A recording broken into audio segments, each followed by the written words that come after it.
Help me welcome Mark Twain.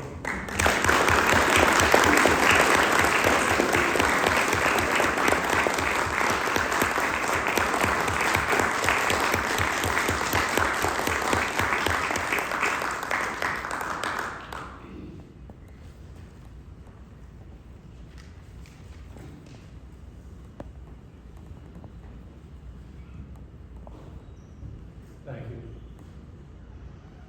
I'm always concerned when I'm introduced as a great writer. Chaucer is dead. Shakespeare is dead. Milton is dead. And I'm not feeling very well myself. Now, the presence of my wife here this evening compels me to start in a little different manner. Olivia is of the opinion that I have insulted certain groups of people. So I'll begin by apologizing to some of those people. If you're a doctor, I'm sorry. If you're a lawyer, I'm very sorry. And if you're a congressman, you should be sorry. Now, I've always believed, and I believe today, that politicians and diapers should be changed often. And for the same reason. Now, because I worked as a newspaper reporter when I was a young man, and I covered Congress, I'm often asked, what's it like to be a congressman? I've thought of a way to get at that question. First of all, imagine you are a congressman. Now imagine you are an idiot. I repeated myself.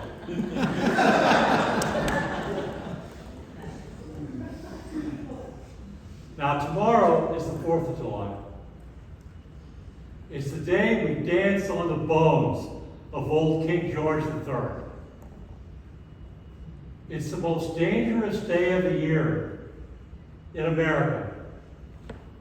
People will be shot, blown up, burned to death. My advice is, take heed. I've noticed that nothing was said about fire safety. But it seems obvious enough how we would escape in case of a fire. But that doesn't matter, because there's one person in this room who can be counted on to take action in case of any emergency. I refer to myself. A number of years ago, there was a fire in Hartford, about a block from my home. I took action immediately. I got up, lit a cigar, and walked to the scene of the fire. When I arrived, the fire department wasn't there yet. It was a 2-story home, consumed in flames.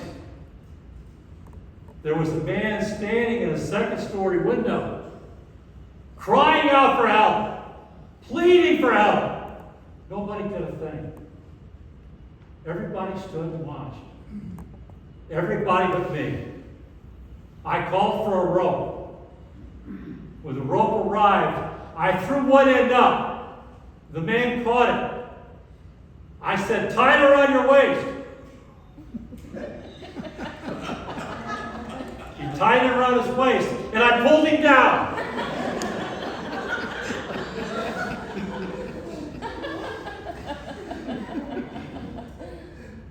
The coroner reported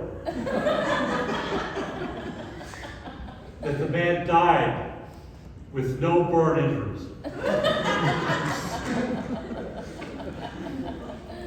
I wonder how many of you would have stepped forward to help that man. Now, one of these 4th of July tragedies touched my family. My uncle, my beloved uncle, my dear uncle, on the 4th of July, opened his mouth to hurrah, and a rocket went right down his throat. Now, you can't have something like that happen and go on like it's a normal day. Now I'm short an uncle. And I have no hope of replacing it.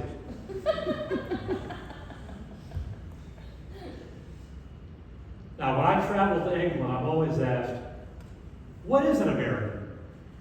What is it about Americans that's different? What are the American traits? One of them is we don't tolerate bullies. We stand up to bullies in our communities and around the world. It's a lesson I learned from my mom. My mom, Jane, lived to be 87 years old at a time when the life expectancy was 57. She was small, frail, sickly, but she had an indomitable spirit. Now, every small town, every village in America back then had 2 things: a village drunk and a village bully. Now, in Hannibal, our village drunk was no more than an average drunk. In fact, it was rumored that there were days he didn't drink at all.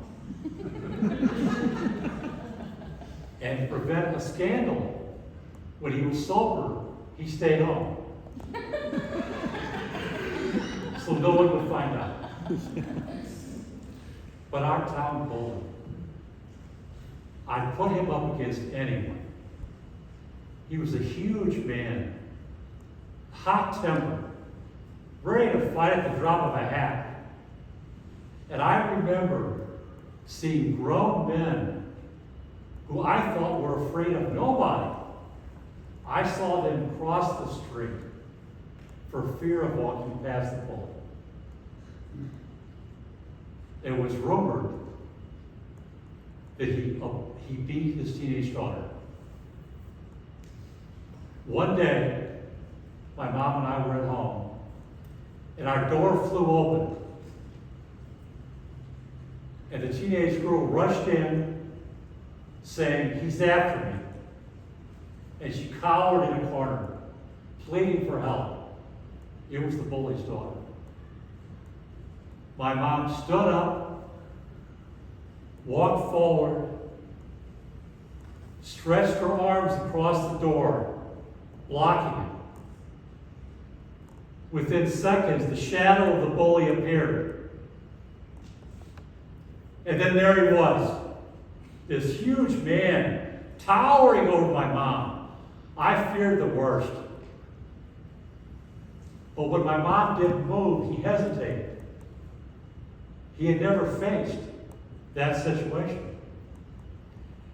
He stood there looking down at my mom. And I'll never forget, she said, "You're not going to harm that girl. Not today. You go home. I'll bring her home when the time is right. Now go." And that's exactly what he did. He turned and walked home. Good as her word, that afternoon my mom walked the girl home and told the bully he was never to touch her again.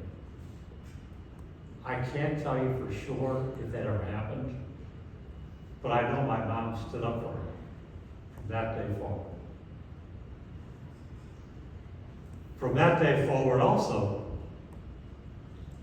Men still cross the street to avoid the bully. But not my mom.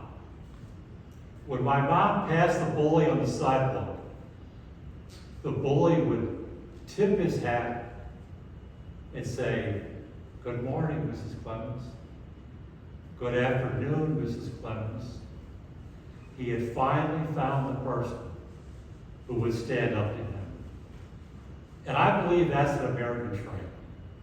We stand up to bullies. Now, I know what some of you are thinking. You're thinking, I just told this story as an excuse to talk about my mom.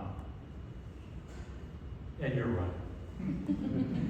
The older I get, the more I like to talk about my mom. Now, before I give up the stage, it's customary that I give advice to young people like yourselves and tell you things that if you follow them will cause you to lead a better life. First of all, never do wrong when anyone is looking.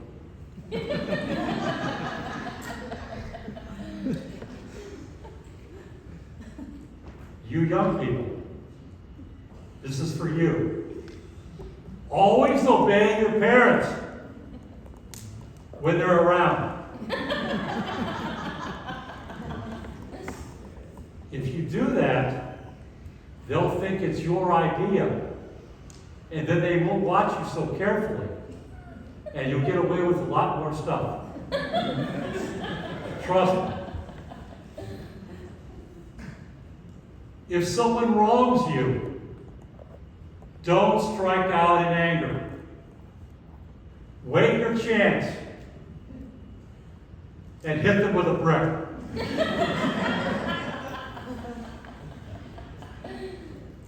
And finally, always tell the truth. Don't lie. You don't have the experience. You'll tell a lie and you'll get caught. Always tell the truth. Leave lying to the professionals, like Congress and myself.